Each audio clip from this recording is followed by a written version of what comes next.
Hey, everybody, welcome to What Drives Us, episode 334, and that's twice, for September 18th, 2019. My name is Russell Frost. I am your host for this week's journey into advanced tech mobility and sustainable energy, and with me, I have 5 of the most trustworthy and knowledgeable experts I could possibly find, which means I just picked up some bums at the local shelter. So yeah, that's more like it. He went outside Home Depot, Yeah, before twice. Home Depot, I have to pay those people. You guys get nothing. Okay. You forgot completely unbiased. Yeah. Let's be clear about that. None of these people make any money, including me. So let's introduce them and get this show on the road. My co-host, Wingman, our friend who follows Chicago sports, whether he should or not, Mr. Tony Schaefer. Hey, everybody. I want to apologize for missing the last few shows. I'm back, hopefully full time, and looking forward to it. Go Hawks. Got the Hawks and the Cubs both playing tonight. So this is like Chicago sports heaven, unless you're a Sox Bulls fan, in which case I don't want to talk to you. I'm too definitive. Oh, also, I have a honey brown ale. Shout out to my new favorite microbrewery, Cubit Brewing. And the reason it's my new favorite is because it's 2 of my coworkers. Oh, and that's also why it's called Cubit, because it's the smallest, the smallest measure in quantum physics. So it's just the 2 guys, not qubit as in like Noah build an ark, qubit as in QBIT. Oh, yeah.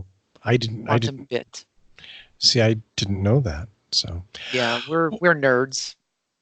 So now that we've got the nerds out of the way, let's introduce the rest of the normal panel.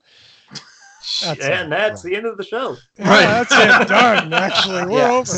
Thank you. Good night, folks.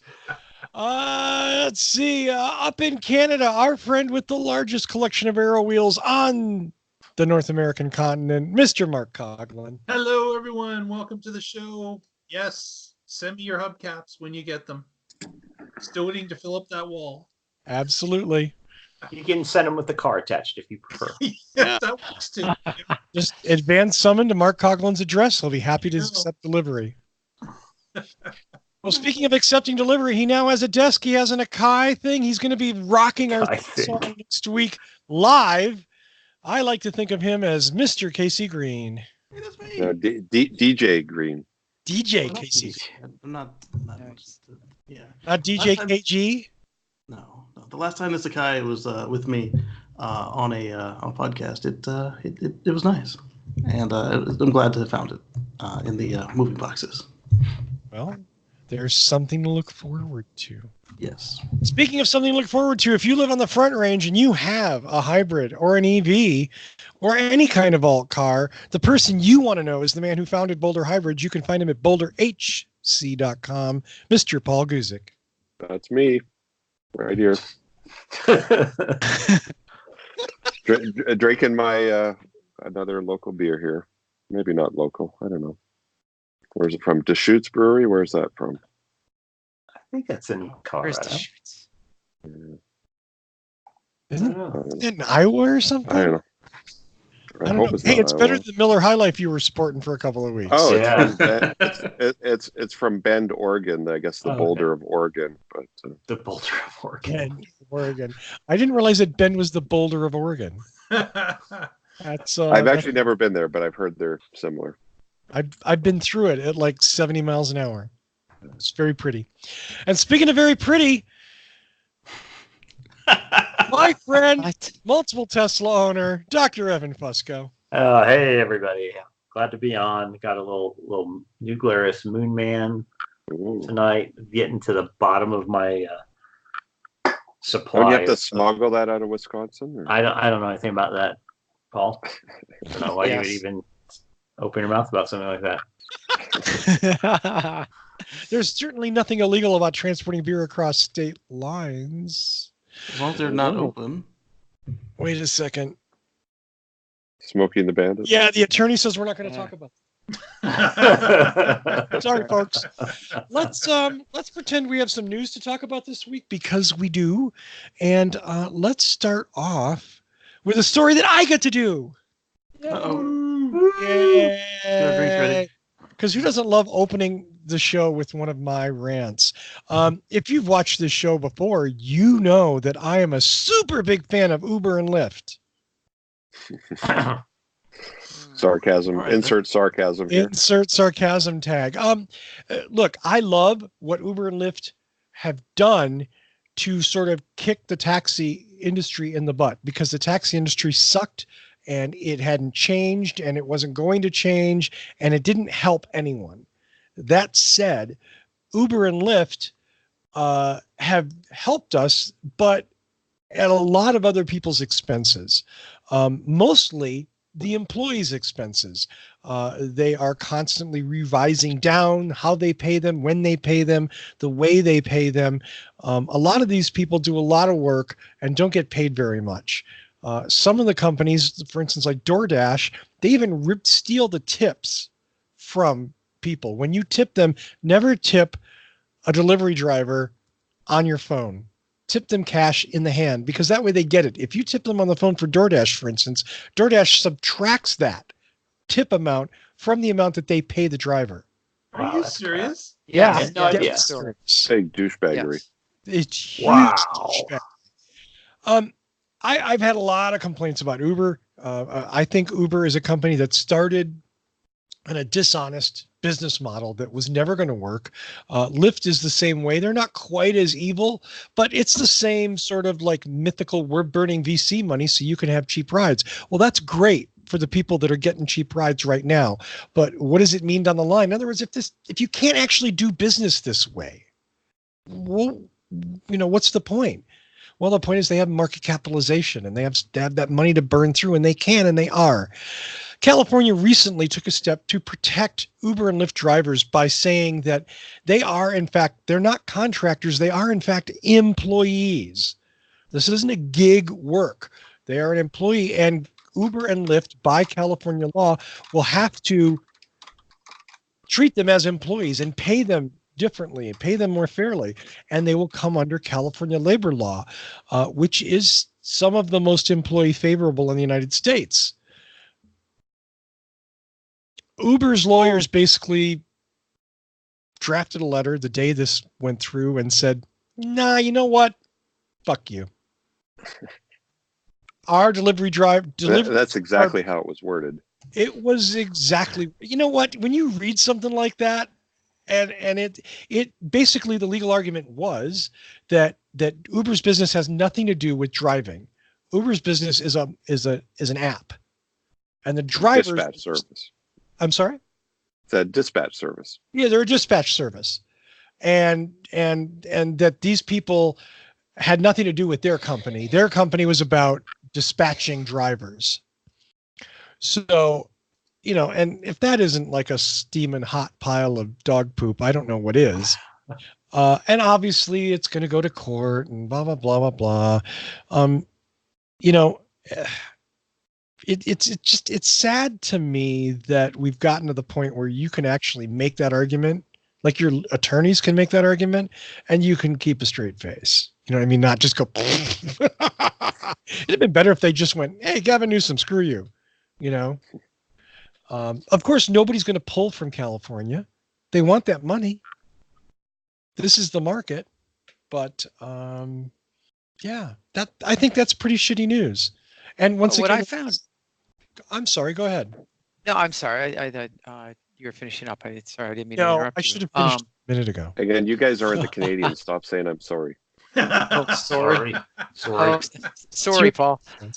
Now I'm sorry that I'm sorry. But what I found most interesting about the article and this law in general is that it seems to be targeted at Uber and Lyft, but it's really targeted at any company or any situation in which someone is claimed to be a contractor, but they really are employees. And they made some very distinct differences. An individual contractor, for example, can set their own hours, and they can accept or decline work as it's offered to them.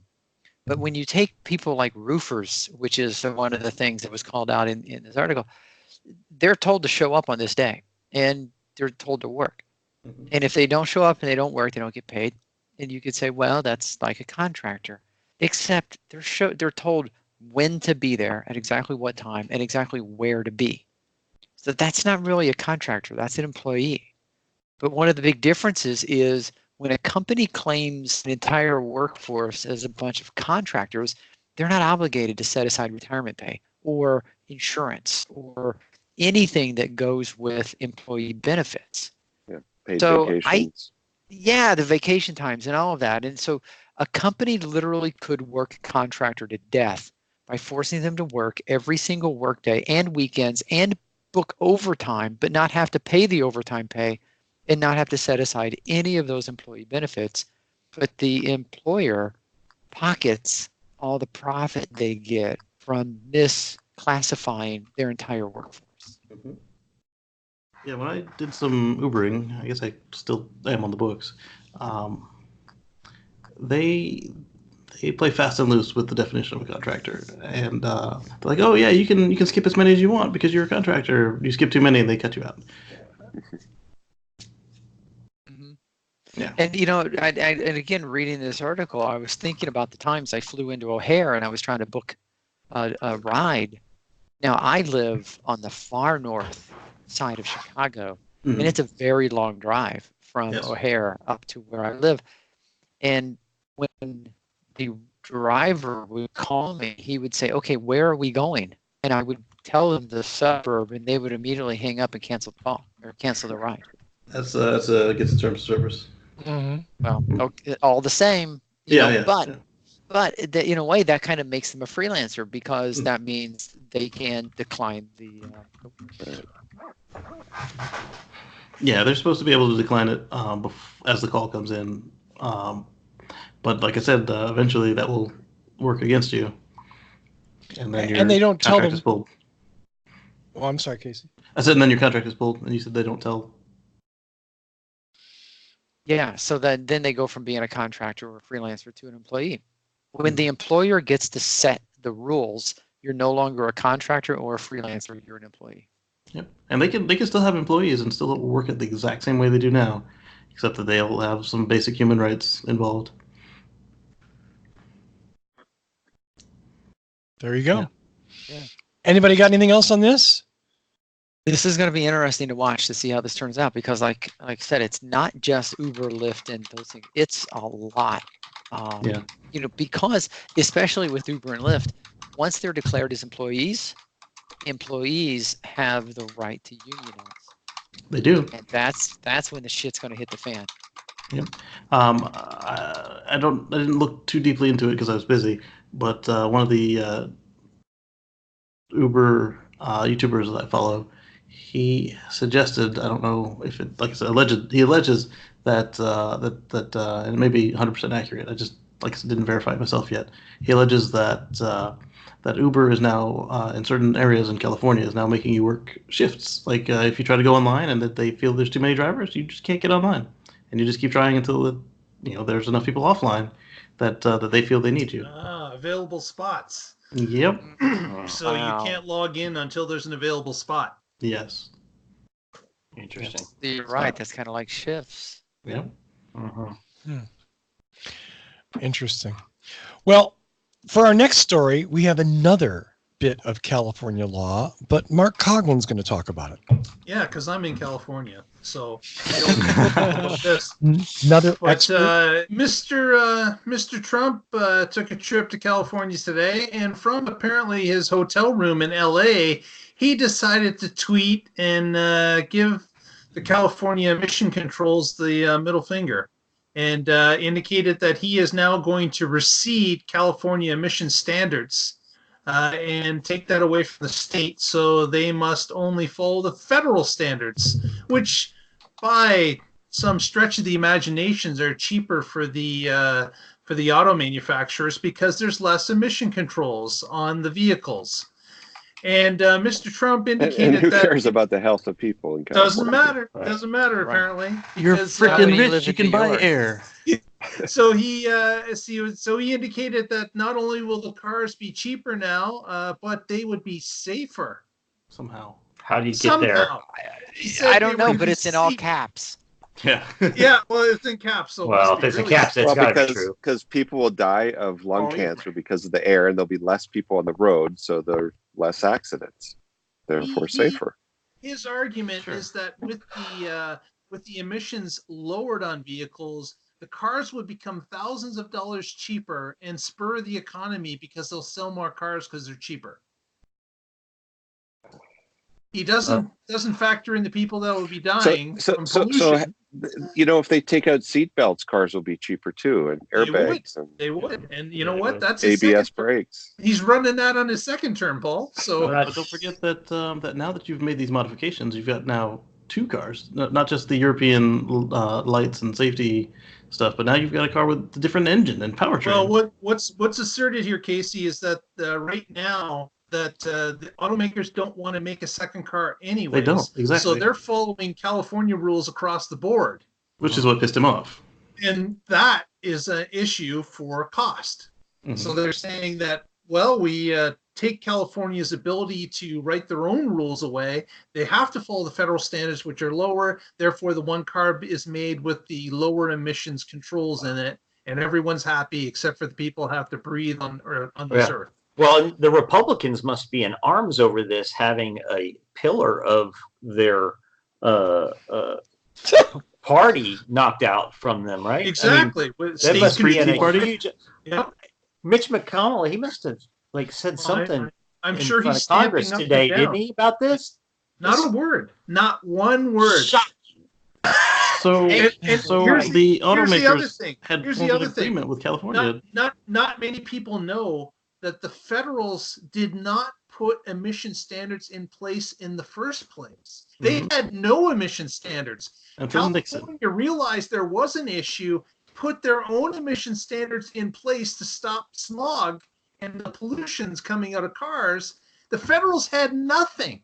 Mhm. So they struck out on their own to fix a problem they were having in their state, and now they're being told the air you breathe is federal air. It's no longer California air, and we get to control what it's going to be. They've had a 95% reduction in emissions and particulates and everything since they enacted their program to today.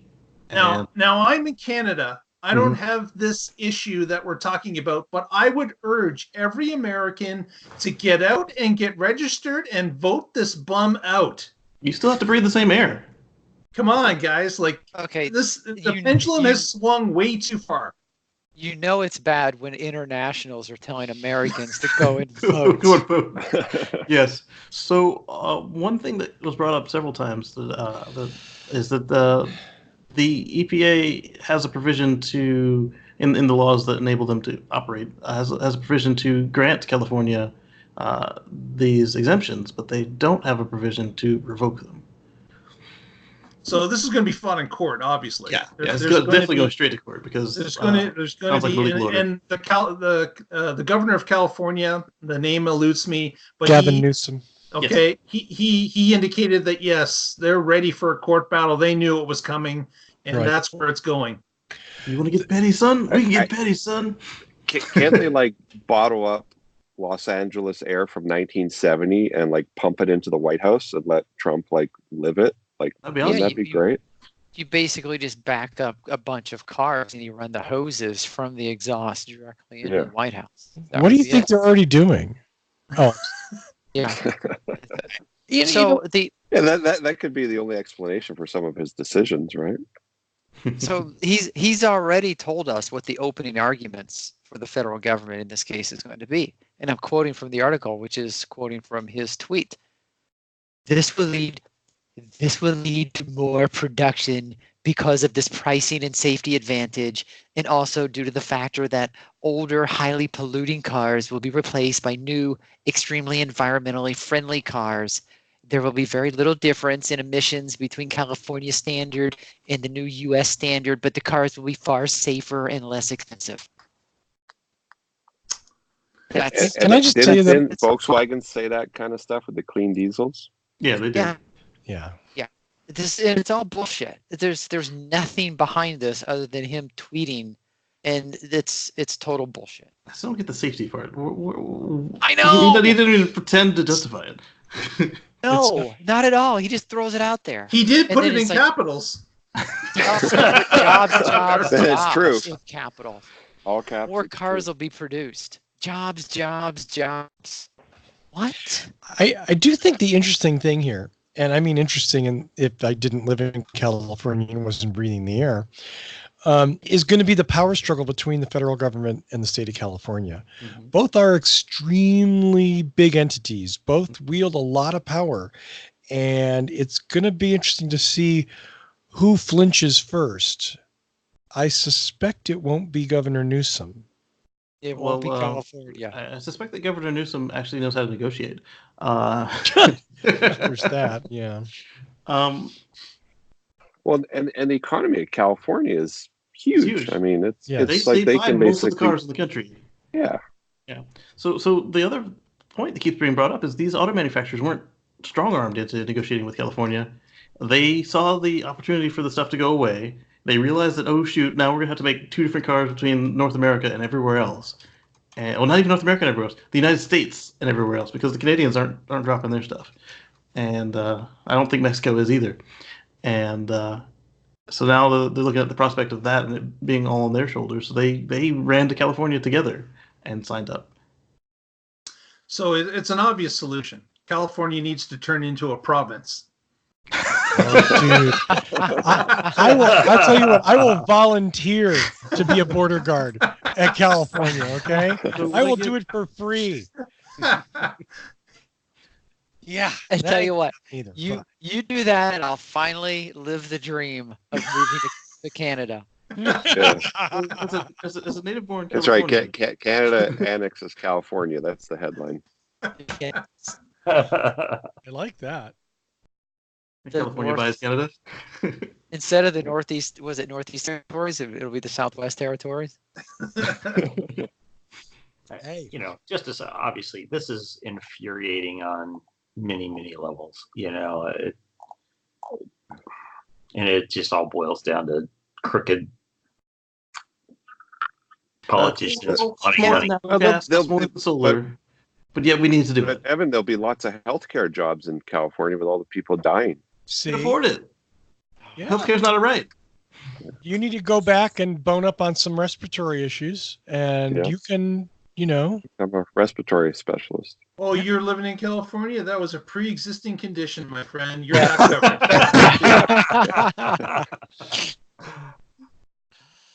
absolutely. Oh God, that's so sad. I'm sorry that it's funny.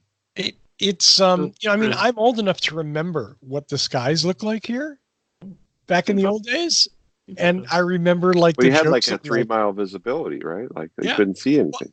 and Almost the as joke bad was as just Beijing like, was, right? I'm sorry. Almost as bad as Beijing was, right? No, not quite that bad, but I mean, the joke was you could only see the mountains, you know, 5-6 days a year. Now, you know, if it's hazy, it's usually weather. It's not smog. I mean, we still wrestle with it. We still fight it because we have so many bloody cars, but it's so much better than it used to be. We don't have birds dropping out of the air. We don't have the warnings of inversion layers and stay in your house and turn your literally that were all that were regularly in the early 70s. Yeah, I mean, I'm old enough to remember the photos and I mean, it was terrible. You just don't hear it anymore. As a Yeah. child here in Virginia, when I was in school, there were a couple days where it was too hot and the air quality was too low. They said the kids cannot go out for recess. We were only allowed to go from the bus to the school, back to the bus. That was it. As though the air in either place didn't come from outside. Right. You know, I mean, that's the horrifying part. Like, how is that? Yeah, you know they didn't have filters back then. And, you know, and the truly sad part is we're talking about this here in the United States, but the rest of the world is literally watching this. And laughing and It's so sad. horrified. Yes. Because they had to breathe our air. It's the same air. There was another report that it's like one of the anniversaries of the ozone hole, and they're saying that today it is, you know, well, 2008 was the worst it was, and it's started to recover. But now here we go with these new stances. I don't know what to call them, policies, but you know, these new positions, and we threaten to roll that back as well. I mean, obviously not with CNCs. Then again. Yeah, exactly. Roll back the clock. Mark, this is your story. Any wrap up on it? It's your story now, guys. So you get out and vote and make sure He's you moving get to Canada. this guy out, because he's really pushed back the entire environmental movement in many different ways. Now, I do have one more thing. Did you notice that the EPA commented on his move and thought it was wonderful? And it's like the EPA is so hollowed out and basically removed from the picture, and they have the balls to get in there and say Trump is right. It's just horrible. Well, it's Scott Pruitt, isn't it? I thought Scott Pruitt was the new guy, Wheeler. Yeah. Oh. Yeah. But either way, both of them are the same circumstances. They were buddies with the dude, and they got installed, and neither of them had any business being there as far as their credentials and conflicts of interest are concerned. Yeah. Mm-hmm. Our next story isn't any happier. Oh, really? Because man, I need something better, bro. No, it's happier. It's happier, but of course, it's my excuse for a rant. My apologies. I'll take it. Your rants make me happy. There we go. Well, this comes from a PR Newswire. Something called INRIX, which does research on things. Whatever. It did an interesting little survey about micromobility and how that affects the way people drive. And this topic has been in the back of my head for a few weeks now, and I'm going to use this to launch that. And here's my topic. I'm sick to fucking death of Tesla owners pissing on other EV car owners, telling them that their Leafs or their Souls or their Bolts suck because they don't have enough range, and why bother with anything that has less range than a Tesla. Now, before you get angry, the INRIX research says that shared bikes and scooters could replace nearly 50% of urban vehicle trips. We're talking about little e-bikes and little putt-putt scooters and stuff like that could replace cars for trips. So the whole like range anxiety thing that not all, but some, many, too many overzealous Tesla fans like to yell about because they have more range than everybody else. Yay, you. Nothing wrong with that, but you don't use it as a stick to beat up other people who've also made a good decision to buy an electric vehicle. And that's what irritates me. You know what? Let's even go back to, we talked about the Prius Prime last week. Was it last week, Tony? I was on the show last week. Recently. Oh, I'm sorry. And thanks for throwing that at me. I'm sorry. I just want to humiliate you in front of millions of viewers. This person commented that the Prius Prime was I don't remember exactly what they said. No. His argument was, and you did your excellent review of the Prius Prime, which if people have not yet seen it, you are going to see a little pop-up eye in the top right corner of this video. And it is going to instruct you to go watch the Prius Prime video. So, yeah, I know, because I control those things. But he went back and forth and said, yeah, but the Prius Prime's battery is so small, you would have to charge and deplete the battery multiple times per day for 10 years in order for the car to pay for itself.